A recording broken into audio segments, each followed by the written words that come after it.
Nathan Carter had faced enemies before, on foreign soil, in battle, where life and death decisions were made in split seconds. But he never expected his biggest fight to be over something as trivial as a garage door color. After serving his country for 20 years, he had finally settled down in what was supposed to be a peaceful suburban neighborhood. A quiet retreat where he could enjoy his well-earned retirement, tinker with his motorcycle in the garage, and spend his mornings sipping coffee on his front porch. The house was more than just a structure. It was a symbol of everything he had worked for. A place of stability after years of deployments and temporary bases. It had a well-maintained lawn, a driveway wide enough for his truck, and most importantly, freedom. At least, that's what he had thought. Enter Karen Dawson, the self-appointed queen of the HOA. With her iron-fisted rule and clipboard always in hand, she had turned the neighborhood into her personal kingdom. The HOA board, a group of equally entitled busybodies, followed her lead like loyal subjects. Their rules were absurd. Grass length was regulated to the exact inch, trash cans had to be placed at a visually acceptable angle, and heaven forbid anyone painted their front door a shade darker than approved beige. Nathan had done his best to stay out of their way. He paid his dues, followed reasonable rules, and mostly kept to himself. But then the first letter arrived. Notice of violation. The bold red ink on the paper was meant to intimidate. According to the HOA, Nathan had committed an egregious offense.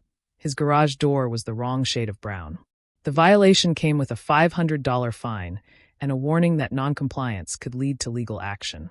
Nathan stared at the letter, then out at his garage.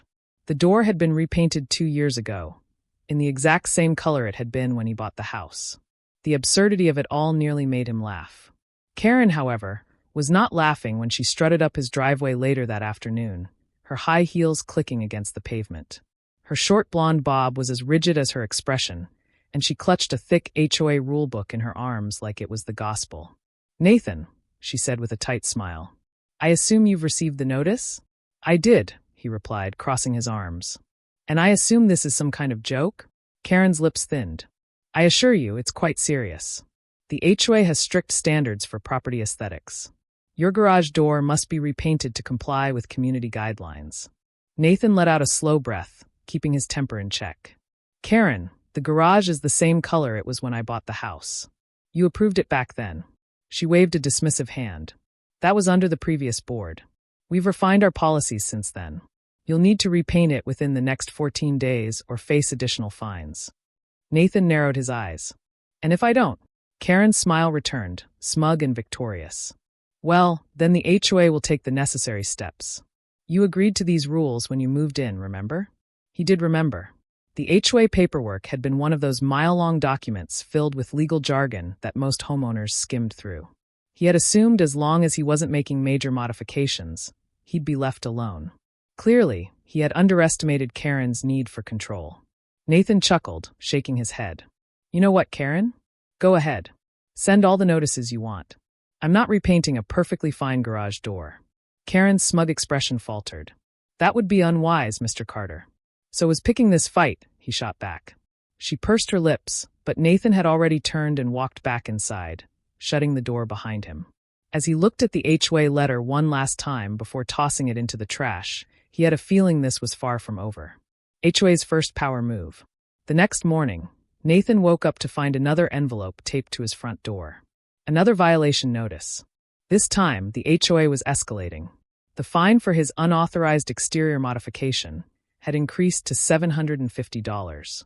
The letter warned that if he didn't comply within 7 days, additional penalties would be applied, including potential legal action to enforce HOA compliance. Nathan shook his head, gripping the letter. He had faced insurgents with sniper rifles. He wasn't about to back down from an overzealous suburban dictator with a clipboard. But Karen wasn't done. Later that afternoon, as he stood in his driveway, his phone buzzed with an unknown number. He answered, already suspecting who it might be. "Mr. Carter," came a clipped professional voice. "This is John Whitman from the county zoning office. I'm calling regarding a complaint filed against your property by your HOA." Nathan's jaw tightened. "What kind of complaint?" "They're alleging unauthorized structural modifications, potential zoning violations, and failure to adhere to community architectural standards. We'll need to schedule an inspection." Nathan exhaled slowly, glancing across the street. Karen stood there, watching, arms crossed, a smug smile on her face. She had called the county on him. "I see," Nathan said, forcing his voice to stay calm. "And do you usually conduct inspections based on an HOA's word alone?" Whitman hesitated. "Well, no, but I'd like to see the documentation they provided," Nathan interrupted. "And I'll be happy to comply with an inspection, once they provide legal grounds for this claim." There was another pause. "That's reasonable. Let me get back to you." Nathan hung up, turning his gaze back to Karen. She smirked. "It's nothing personal, Nathan. Just keeping our community up to standard." "You and I both know that's a lie," he shot back. "And if you want to play this game, Karen, you better be ready for the consequences." Karen chuckled, shaking her head. "Oh, Nathan, you don't get to make the rules." Then she turned and walked away, leaving him standing there, fists clenched. That evening, another letter arrived. This one was even worse. It wasn't just another fine. It was a formal warning that his property could be seized by the HOA if he didn't comply. Nathan read the notice twice, then laughed in disbelief. This had to be a bluff. There was no way an HOA could take someone's home over a garage door color. Right? Just to be sure, he spent the next few hours digging through HOA bylaws, local laws, and real estate statutes. What he found made his stomach tighten. It wasn't completely impossible. If Karen and her cronies played dirty enough, dragged him into a legal battle, racked up enough fines and liens, they could make a case to force a sale of his home. It would be a long, costly process, but if he didn't fight back now, they'd only get bolder. Karen was testing him, seeing how much she could push before he folded. She was about to find out that Nathan Carter never backed down from a fight. The HOA escalates the conflict. Nathan had expected the HOA to be persistent, but he hadn't expected them to be this desperate. Within 48 hours, he was hit with 2 more violations, one for improper landscaping and another for failure to maintain a community-compliant mailbox. That was when he knew Karen was out for blood. His mailbox? The same one that had been there before he even moved in? Now suddenly it wasn't compliant? Nathan rubbed his temples as he read the latest violation notice, debating whether to laugh or put his fist through a wall. But what came next wasn't just an annoying fine. It was an outright attack. The next day, Nathan was in his garage, tinkering with his motorcycle, when his phone buzzed with a text from his neighbor, Mark Henderson. "Mark, you need to see this. Meet me outside." Nathan wiped the grease off his hands and stepped out onto his driveway. Mark, a retired contractor, stood waiting with a grim expression. "You might want to check your property records," Mark said, holding up his phone. Nathan frowned. "What are you talking about?" Mark turned his screen toward him, showing an online listing for Nathan's house. Nathan's stomach dropped. It was a for sale listing. His house. His address. Without his consent. He snatched the phone, reading through the fake listing. The description was vague, but it clearly implied that the home was already being considered for sale. Nathan's blood ran cold. This was beyond harassment. This was fraud. "I knew Karen was bad," Mark muttered. "But this is next level." Nathan was already pulling out his phone. "I need to make a call." Digging into the HOA's corruption. Nathan spent the next several hours researching, and what he found made his blood boil. Karen had done this before. After making some calls and reaching out to former HOA members, Nathan discovered that at least 4 other homeowners had been targeted in the past 5 years. All had been hit with excessive fines, legal threats, and shady HOA-enforced sales. And in every case, the property ended up sold at a steep discount, to a buyer with direct ties to Karen or another HOA board member. Nathan exhaled sharply. This was a racket, a full-blown real estate scam. Karen and her board weren't just enforcing neighborhood rules. They were systematically pushing people out of their homes and flipping the properties for personal profit. Nathan clenched his fists.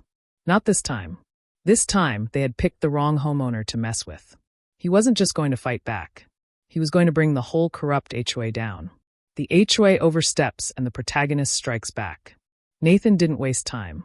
Karen had crossed the line into criminal activity, and he wasn't about to let her get away with it. He gathered every piece of evidence he had. The fraudulent home listing, the absurd fines, the county inspector's call, and testimonies from past victims. Then he called his lawyer. "John," Nathan said, voice tight with controlled fury. "I need to sue my HOA." John Montgomery had been Nathan's legal go-to for years. a no-nonsense, cutthroat attorney with a reputation for dismantling corrupt organizations. The moment Nathan explained the situation, John didn't even hesitate. "This is blatant fraud," John said. "If they're listing homes without consent, that's real estate fraud and wire fraud. And if they're trying to push you out with bogus fines, that's an abuse of power. We can hit them with a lawsuit and a formal complaint to the State Real Estate Commission." Nathan smirked. "Good. Let's burn them to the ground." Karen's fatal mistake. Karen had no idea what was coming. The next morning, Nathan was enjoying his coffee when he saw a tow truck idling in front of his driveway. He frowned. Then he saw Karen, clipboard in hand, directing the driver. "Oh, hell no." Nathan stormed out of his house, eyes locked on the tow truck as a man hooked chains onto his truck's front tires. "Step away from my vehicle," Nathan growled. Karen turned, her usual smug expression in place. "Nathan, your truck is in violation of HOA guidelines. It's an unregistered commercial vehicle." Nathan laughed. "It's a damn Ford F-150, Karen." Karen's eyes gleamed. "Doesn't matter. It's an eyesore, and it's being removed." Nathan snapped out his phone and started recording. "That's funny," he said, zooming in on Karen. "Because my truck is registered, street legal, and parked in my own driveway. Which means, Karen, you're committing grand theft auto." The tow truck driver hesitated, looking between them. "Sir, I was told." "You were told wrong," Nathan interrupted, turning the camera on him. "And if you touch my vehicle again, you'll be named in a lawsuit." The driver immediately unhooked the chains. Karen's smugness flickered for a moment before she regained her composure. "You can fight this all you want, Nathan, but the HOA always wins." Nathan smiled. "We'll see about that." Nathan goes public. That night, Nathan uploaded the video of Karen illegally attempting to tow his truck. It went viral in the neighborhood Facebook group within hours. The comments exploded. "Fire, this HOA is out of control." "Fire, I knew Karen was bad, but this is illegal."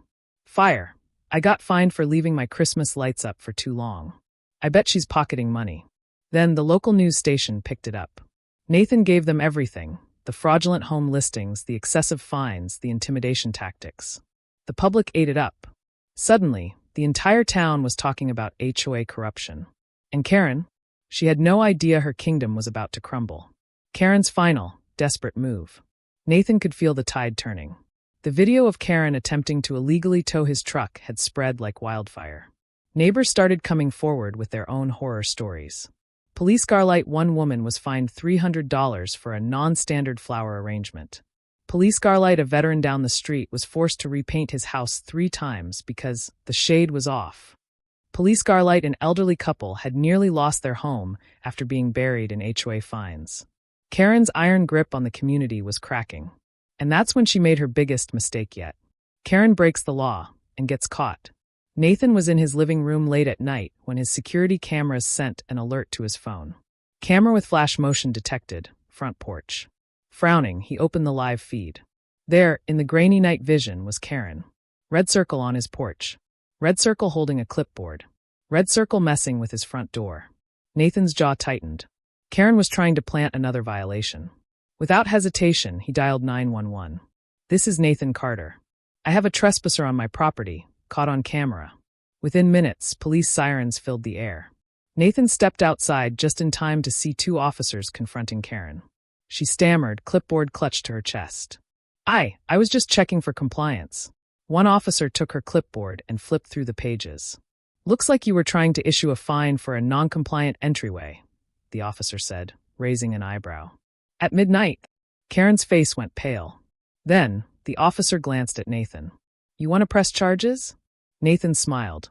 "Oh, absolutely. Karen faces immediate consequences." Karen spent the night in jail for trespassing and attempted fraud. By the next morning, everyone knew. The headline hit local news. Police Garlight, HOA president arrested for trespassing and fraudulent fines. Police Garlight. Nathan's phone blew up with messages from neighbors. "Fire, she finally got what she deserved." "Fire, I knew she was shady." "Fire, we need to get rid of this HOA once and for all." Karen tried to downplay it. She called an emergency HOA meeting, standing in front of the board, her voice trembling. "This is all a misunderstanding. Nathan is just a troublemaker trying to ruin this community." But no one was buying it. Her power was slipping away. And Nathan? He was about to deliver the final blow. HOA crumbles and Karen's downfall. Karen walked into the emergency HOA meeting, still trying to hold on to control. She straightened her blazer, masking her nerves as she took the podium. Neighbors, let's not overreact. This community thrives because of order and... She never finished the sentence. Because Nathan walked in, holding a stack of legal documents. The room fell silent. Nathan took his time walking to the front, laying the papers on the table.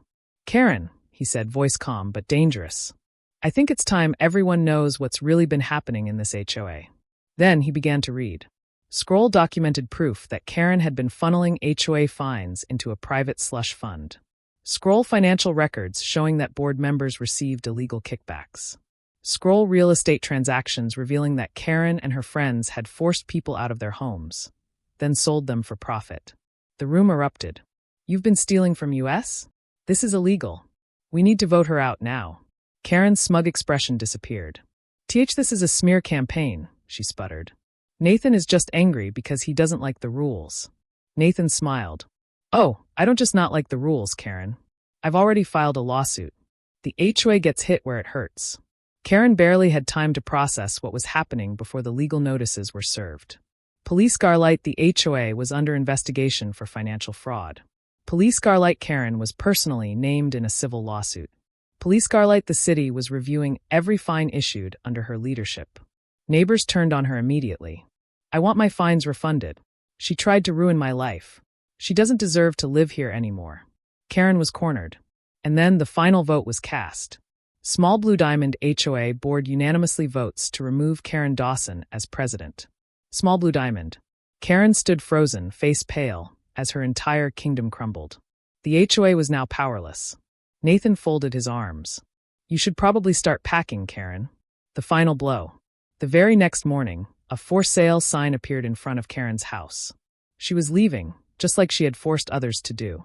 Nathan watched from his porch, coffee in hand, as she stomped outside, talking frantically on the phone. Neighbors stood outside, watching.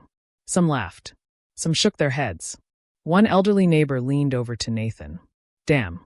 She really thought she could beat you. Nathan chuckled. Guess she learned the hard way. Karen Dawson was officially finished. The HOA faces full legal consequences. Karen's removal from the HOA should have been the end of it. But Nathan wasn't done. She had spent years terrorizing homeowners, stealing money, and ruining lives. A forced resignation and a for sale sign weren't enough. She needed to face real consequences. So Nathan took it one step further. The lawsuits begin. Nathan's lawyer, John Montgomery, wasted no time. Within days, a class action lawsuit was filed against the HOA. Scroll every unfair fine issued under Karen's rule, challenged. Scroll every fraudulent lien placed on homeowners, exposed. Scroll every shady real estate deal, under investigation. The news picked up the case. Police Garlight, local HOA president accused of financial fraud. Police Garlight. Police Garlight, homeowners sue HOA for corruption. Illegal property seizures exposed. Police Garlight. More neighbors came forward. Fire, one man had been forced to repaint his house 5 times, totaling over $10,000 in costs. Fire, an elderly woman was almost evicted over a mailbox violation. Fire, a single mother had to sell her home after the HOA buried her in legal threats. Karen's corruption ran deep. And now, the entire HOA was on the chopping block. The state steps in. Nathan expected a long, dragged-out legal battle. But the state attorney's office had seen enough. After reviewing the financial records Nathan provided, they launched a full-scale audit of the HOA's finances. And that's when things got even worse for Karen. Tens of thousands of dollars were missing. She had been embezzling HOA funds for years, paying herself under fake invoices, siphoning off money from maintenance fees, and even using HOA funds for personal vacations. Police Garlight, the HOA was slapped with a massive fine. Police Garlight, Karen, and several board members were officially charged with financial fraud. Police Garlight. The entire board was removed. And just like that, the HOA was dissolved. Nathan's final power move. A few weeks later, Nathan sat back on his porch, watching as a demolition crew arrived. Karen's old office, the HOA headquarters, was being torn down. Neighbors gathered to watch. Some even brought lawn chairs and popcorn. As the first sledgehammer struck, Nathan smirked. Feels good, doesn't it? Mark, his neighbor, chuckled beside him. Nathan nodded. Damn right. Karen was gone. The HOA was dead. And the neighborhood? It finally belonged to the people again. Karen's personal downfall. With the HOA dissolved and the lawsuits piling up, Karen's life was in complete ruins. Her home was gone. Her power was stripped away. And now, she was facing criminal charges. But karma wasn't done with her yet. Karen's final, humiliating defeat. Nathan wasn't the type to kick someone when they were down. But in Karen's case, she had spent years ruining people's lives. She deserved every bit of what was coming. And what came next? It was pure poetic justice. Karen tries to fight back, and fails. After losing her house, her HOA position, and her reputation, Karen made one last desperate move. She tried to sue Nathan. Scroll claim. Emotional distress caused by online harassment. Scroll demand. $250,000 in damages. Nathan laughed out loud when he got the legal notice. She really thinks she's going to win this? He asked his lawyer, smirking. John shook his head. She has no case. She's just grasping at straws. So Nathan didn't even flinch. Instead, he countersued. Fire for defamation. Fire for illegal fines. Fire for property fraud.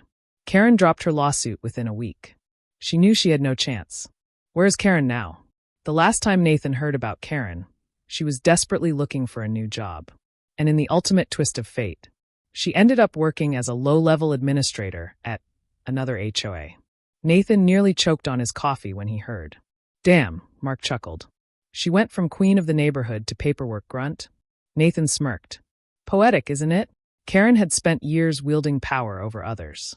Now, she was just another office worker, stuck taking orders from people just like the person she used to be. Fate had a hell of a sense of humor. Epilogue and final mic drop. The neighborhood had never been better. Without the HOA's iron grip, people could finally live in peace.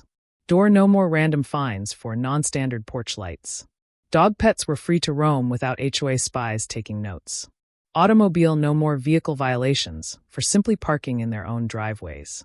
Nathan sat on his front porch, sipping coffee, enjoying the sweet taste of victory. The air felt lighter. The streets felt friendlier. And best of all, Karen was gone. The perfect ending. One afternoon, Mark walked up to Nathan's porch, a smirk on his face. I got something for you, he said, handing Nathan a piece of paper. Nathan unfolded it and laughed. It was a fake HOA violation notice. Police car light notice of violation, police car light. Sir, you are in violation of the Victory Too Big clause. Please reduce smugness immediately. Nathan chuckled, shaking his head. Damn, Mark. You really went all out. Gotta keep you on your toes, Mark grinned. Nathan leaned back, taking a slow sip of coffee. Let them try, he said with a smirk.